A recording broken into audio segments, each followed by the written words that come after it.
En el nombre del Padre, y del Hijo, y del Espíritu Santo. Amén. Ven, Espíritu Santo, llena los corazones de tus fieles y enciende en ellos el fuego de tu amor. Envía tu Espíritu y lo crearás todo y renovarás la faz de la tierra. La tercera palabra de Jesús en la cruz la tenemos en el Evangelio de San Juan, en el capítulo 19 y en los versículos 25 a 27. Dice el evangelista: junto a la cruz de Jesús estaban su madre y la hermana de su madre, María, mujer de Cleofás, y María Magdalena. Jesús, viendo a su madre y junto a ella al discípulo a quien amaba, dice a su madre: mujer, ahí tienes a tu hijo. Luego dice al discípulo: ahí tienes a tu madre. Y desde aquella hora el discípulo la acogió en su casa. Esta escena que acabamos de escuchar del Evangelio es una escena bellísima, preciosa, quizá una de las más entrañables de todo el Evangelio. Pero no es simplemente una escena doméstica en la que el Señor se preocupe por el futuro de su madre. María, que ya había quedado viuda tras la muerte de San José, ahora va a perder el Viernes Santo a su hijo único y queda, podríamos decir, desamparada. Naturalmente que a Jesús le preocupa esta situación de su madre, pero como veremos enseguida, la frase que el Señor le dice a ella y a Juan tienen una repercusión, una trascendencia mucho mayor. Es Orígenes de Alejandría, un escritor eclesiástico de la antigüedad cristiana, el que nos ayuda a entender la profundidad, el calado de esta expresión del Señor. Hemos sabido que esta frase, mira, es tu hijo, mira, es tu madre, era la frase que en aquella época y en aquella cultura decían las matronas cuando asistían a un parto. Tomaban al niño en sus manos y después de cortar el cordón umbilical y de lavarlo, se lo presentaban a su mamá y le decían literalmente esto: mira, es tu hijo. Y al bebé le decían: mira, es tu madre, para después dejar a ese niño apoyado sobre el pecho de su madre. Por eso, Orígenes de Alejandría entiende que lo que sucede en el Calvario no es simplemente que Jesús se preocupa de que María no se quede sola a partir de ese momento, sino que lo que estaba sucediendo en aquella escena era un acontecimiento de una enorme trascendencia. Estaba sucediendo un alumbramiento, un parto. ¿Y quién o qué es lo que nacía en aquel momento? En ese momento nace la Iglesia. La Iglesia es una nueva civilización en la historia humana. La Iglesia es la humanidad redimida por la sangre de Cristo.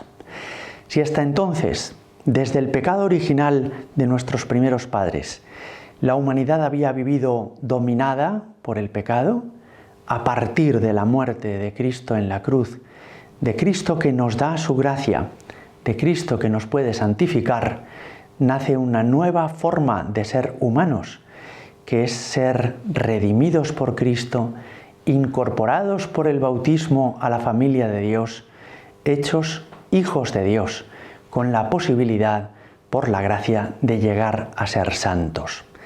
Me parece que esta explicación de Orígenes nos da mucha luz sobre la importancia de esta escena, como os decía.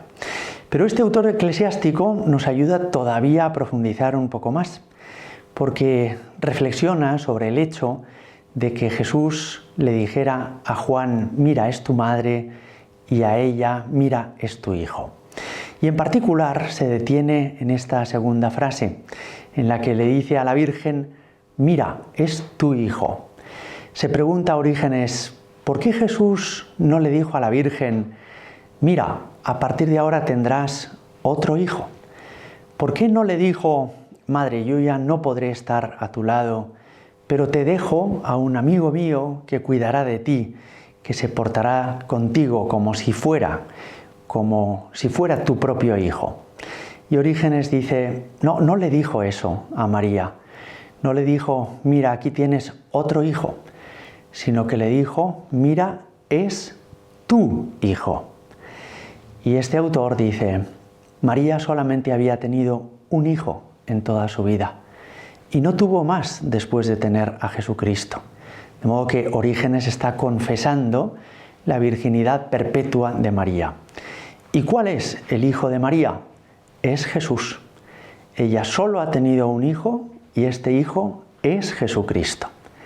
Por eso, cuando le dijo a María, mira, es tu hijo, lo que le estaba diciendo es que aunque ya no le viera a él con los ojos de la cara, podría seguir estando ella unida a Jesús a partir de ese momento, permaneciendo en la Iglesia. Lo que le está diciendo Jesús a María es, donde estén estos que han sido redimidos por mi sangre, donde estén los apóstoles, donde esté la comunidad cristiana que he puesto en marcha, allí me encontrarás a mí, Madre. Recibirás mi propio cuerpo y mi propia sangre en la Eucaristía y con ellos seguirás viviendo unida a mí. Claro, esto tiene una extraordinaria trascendencia, porque esto quiere decir que la Iglesia no es meramente una asociación, no es un club al que uno se apunta por el bautismo y en el cual tiene que pagar una cuota y tiene unos derechos y unas obligaciones, sino que la Iglesia es una realidad espiritual y mística. Como entendió después San Pablo, la Iglesia es el cuerpo de Cristo en la historia. San Pablo llega a decir, Él, Jesús de Nazaret, es la cabeza de ese cuerpo. Nosotros somos sus miembros. Y el Cristo total es esa unidad entre Jesucristo y nosotros, los miembros de la Iglesia, que somos parte de Él, que hemos sido injertados en Él por el bautismo. Comprender así la Iglesia como el cuerpo de Cristo en la historia nos ayuda a tener una mirada de fe sobre la realidad de la Iglesia. ¿Cuándo descubrió San Pablo esto? ¿Y por qué él dice que Jesús es la cabeza y nosotros los miembros? Lo descubrió en su propia conversión. Todos recordáis cómo San Pablo perseguía a los cristianos para encarcelarlos. A él le parecía que la Iglesia éramos una peligrosa secta del judaísmo. Y cuando iba camino de Damasco y el Señor lo derribó con una luz cegadora, le dijo, Saulo, Saulo, ¿por qué me persigues? ¿Quién eres tú?, preguntó Saulo. Y Jesús le respondió, yo soy Jesús a quien tú persigues.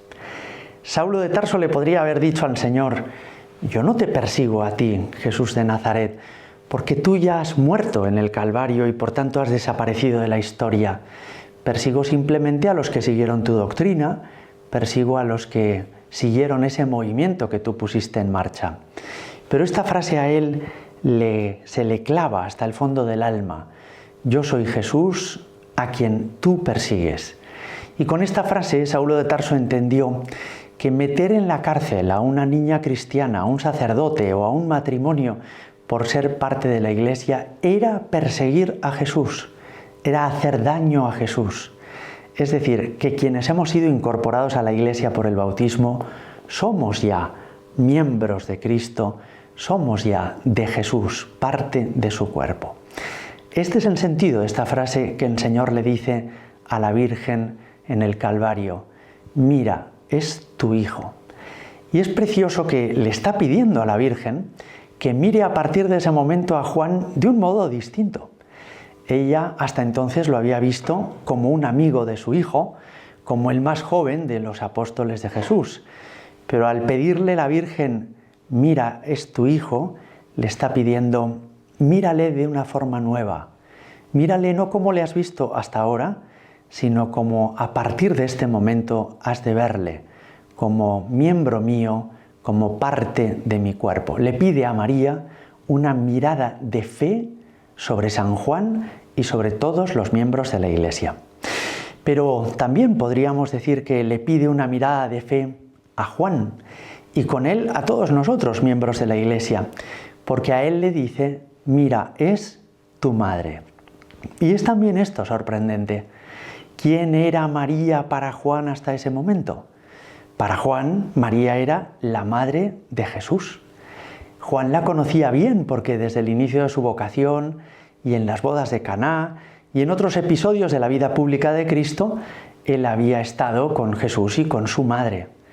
Lo que nunca había pensado Juan hasta entonces es que María sería también madre suya, que por su incorporación a la Iglesia, María comienza a ser también su propia madre.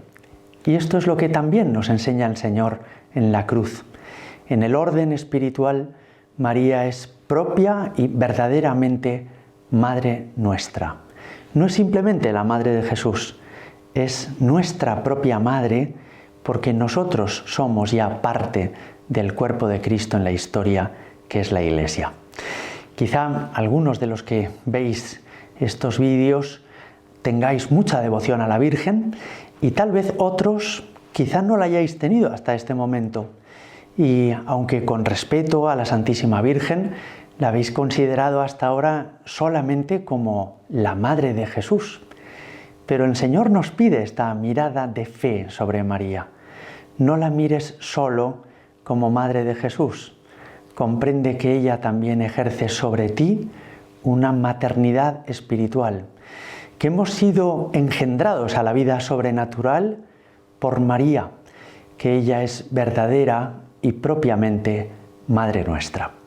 Hay varias escenas en la historia de la Iglesia en las que ella se ha mostrado como madre. Así se lo pedía San Bernardo: «Monstrate esse matrem», muéstrate como madre, siendo madre para nosotros. Una de estas escenas, muy conocida, muy popular, es la que sucedió en México con las apariciones de la Virgen de Guadalupe. Juan Diego ve a la Virgen le encomienda que vaya a ver al obispo y que le pida que construya allí una capilla en su honor, y Juan Diego va al obispado, pero allí no le hacen mucho caso. La escena debió de ser un poco cómica, ¿no? Llega un joven y dice en el obispado: «Vengo a ver al señor obispo». «Muy bien, ¿y usted quién es?». «Juan Diego». «¿Y qué quiere decirle al señor obispo? ¿Para qué quiere verle?». «No, es que he visto a la Virgen y me ha dado un recado para él». Bueno, lo despacharon rápidamente. Le dijeron: «Pues mire, ahora está muy ocupado, pero no se preocupe, le transmitiremos un mensaje y gracias por haber venido», ¿no? Aquella visita se despachó de esa manera tan rápida. Y esto a Juan Diego le dolió que no le habían hecho ni caso y que él pensó: la petición de la Virgen, el deseo de María, no se va a ver cumplido. Y por eso, a partir de ese momento, temía volver a encontrarse con la Virgen y quería ir al trabajo por otro camino para no verla y no tener que explicarle que no se construiría esa capilla en su honor. La Virgen, que además de ser muy buena, es muy inteligente, le fue buscando por ese nuevo camino por el que él iba a trabajar y se le presentó de nuevo y le dijo: «Juan Diego, fuiste al obispado, hablaste con el señor obispo, le diste el recado que yo te di». Y Juan Diego tuvo que reconocer la verdad: «He ido, no me han hecho ni caso». Pero la Virgen entonces le dice: «Pues has de volver, vuelve y les dices al señor obispo y a los suyos que han de construir una capilla aquí, en el Tepeyac, en mi honor». Y entonces Juan Diego le responde: «No servirá de nada, no me harán ni caso, será como la vez anterior». Y María le dice: «No estoy yo aquí, que soy tu madre». Esta frase a él se le quedó muy grabada en el corazón, y con ese ánimo, y tomando unas flores que no debían de estar allí, pero que milagrosamente encontró ese día, bajó al obispado llevando las flores en su tilma, volvió a pedir una audiencia con el señor obispo y dijo que traía unas flores de parte de la Virgen para el obispo. Efectivamente, al desenvolver su tilma, el señor obispo pudo ver que milagrosamente había unas flores que no solían estar en esa época ni en ese lugar, y entonces el obispo, que vio también la imagen de la Virgen de Guadalupe en la tilma, entendió que este joven no había inventado nada y que la Virgen se estaba apareciendo realmente en el Tepeyac. Pero esa expresión de María: «No estoy yo aquí, que soy tu madre», está dicha no solo para el indio Juan Diego, sino también para cada uno de nosotros. ¿Has podido ser hasta ahora muy devoto de la Virgen o poco devoto de la Virgen? Pero ella ya te considera su hijo. Y ella desde tu bautismo ha estado a tu lado, aunque tú no la vieras y tal vez ni siquiera la sintieras. ella nos protege, ella nos acompaña, ella intercede por nosotros. No estoy yo aquí que soy tu madre. Otra escena muy impresionante y muy parecida a esta es la que sucedió en Fátima en 1917. La Virgen se aparece a 3 pastores, a Jacinta, a Francisco y a Lucía, de 5, 6 y 8 años respectivamente, y después de varios mensajes que les da para toda la Iglesia, ellos le piden que les lleve al cielo. Y la Virgen les responde que a Jacinta y a Francisco les llevará pronto al cielo, pero que Lucía tendrá que quedar todavía un poco más. Ese un poco más fueron 80 años, pero en todo caso le dijo esto: has de permanecer aquí un poco más. Y es muy bonito porque Lucía, viendo que nadie les hacía caso por las apariciones, nadie daba credibilidad a la palabra de estos niños, y que Jacinta y Francisco iban a irse al cielo, le dijo a la Virgen: pero entonces me quedaré aquí solita. Y la Virgen le respondió: no, yo jamás te abandonaré. También es una expresión preciosa de la Virgen. Es decir, que cuando el Señor le encargó en la cruz: ahí tienes a tu hijo, ella, que aún no nos conocía, porque ella es humana como somos nosotros, no es persona divina como Jesucristo, aunque no nos conocía, aceptó a partir de ese momento que con sumo gusto se ocuparía del cuerpo de Cristo en la historia, que serían los discípulos de su Hijo. Y por eso, aunque aún no sabía nuestro nombre y nosotros aún no habíamos nacido, ya aceptó que cuidaría de todos los hijos de la Iglesia en los siglos futuros. Ella no ha dejado de ocuparse de nosotros siempre, no ha dejado de tenernos siempre presentes. Bien, pues en este día le pedimos al Señor que acojamos esta palabra que nos ha dirigido desde la cruz: mujer, ahí tienes a tu hijo, mira, es tu hijo. Hijo, ahí tienes a tu madre, mira, es tu madre. Que nos dejemos cuidar y proteger por quien ya ha venido ejerciendo esta misión desde que nosotros fuimos concebidos y sobre todo desde que fuimos bautizados e incorporados a la Iglesia, y que a partir de ahora comencemos a mirarla con esta mirada de fe que nos pide el Señor, verla no solo como la Madre de Jesús, sino verla también como Madre nuestra, como Madre mía. Seguramente todos sepáis que cuando concluyó el Concilio Vaticano II, el Papa San Pablo VI quiso definir a María como Madre de la Iglesia. Y este título ya la acompaña. En el magisterio de la Iglesia se comprende así, y también cada uno de nosotros la vivimos así. Eres Madre mía porque eres Madre de la Iglesia. Y eres Madre de la Iglesia porque la Iglesia no es un grupo cualquiera de personas que se juntan porque comparten aficiones. La Iglesia es la realidad mística del cuerpo de Cristo en la historia. Gloria al Padre, y al Hijo, y al Espíritu Santo, como era en el principio, ahora y siempre, y por los siglos de los siglos. Amén.